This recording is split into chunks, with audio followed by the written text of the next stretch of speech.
Hello and welcome to my channel.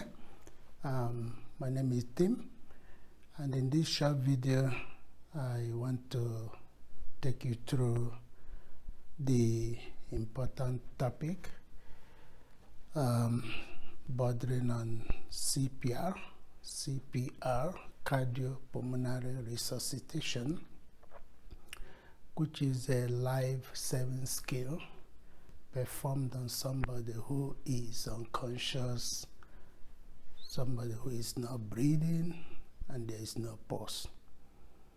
So for you to perform CPR on somebody, you must make sure that that person is unresponsive, the person is not breathing, and there is no pulse.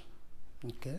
And if those conditions are met, I'm going to call 911. I'm going to ask for AED. In some other countries, the number they call may be different. But in North America, it's 911. Okay, so once you call 911 or you send somebody to call 911, you need to start performing CPR on somebody, okay, on that person. All right? But remember that before you even start doing anything, make sure that you are safe. So checking the environment for safety is number one step. And then the second step will be to check on that person. And then when you're checking the person, you want to be sure that this person is actually in a condition that warrants CPR to be performed. And just as I said, the person must be unconscious, the person shouldn't be breathing, and there is no pulse. Okay? So, when you talk about CPR, you're talking about, pumping the blood for this person and also try to breathe for that person.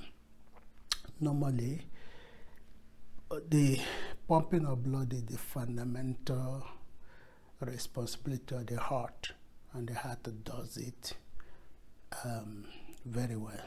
Okay, but if there's a problem and the heart can no longer pump, we need to do that pumping manually for the person.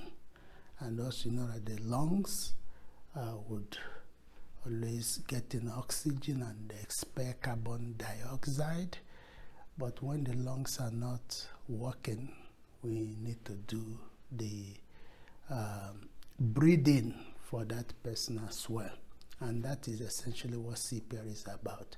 So by the time you perform CPR, you're actually pumping the blood. And why are you pumping the blood? Because you want the brain, especially the brain, to be sustained.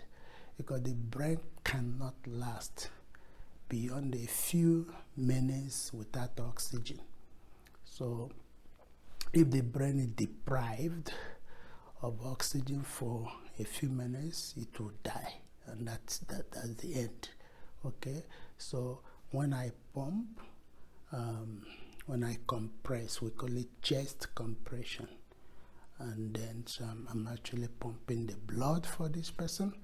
So there are two things you do when you perform CPR. So CPR comprises of two life-saving skills. One is chest compressions followed by rescue breath. Okay, so chest compressions and rescue breath. So chest compression entails you putting the heel of your hand at the center of the person's heart and lock your finger and push. Okay, push hard and fast, and then after 30 compressions, you give 2 breaths to this person. Okay, so we're talking about a ratio of 30 compressions to 2 ventilations, which is rescue breath. So you keep on repeating. You repeat that 30 and 2, 30 compressions and 2 breaths repeatedly until EMS arrives. Or maybe this person becomes well again, or maybe a co-worker takes over from you, or you become exhausted and you cannot continue anymore, or maybe this scene becomes unsafe. You can no longer do that because your life is in danger. Okay, otherwise you have to continue a series of 30 compressions and 2 breaths. So in my next video, we're going to do hands-on. Okay, we're going to do this. We're going to perform CPR on the mannequin, so that we're going to demonstrate this concept. So I thank you.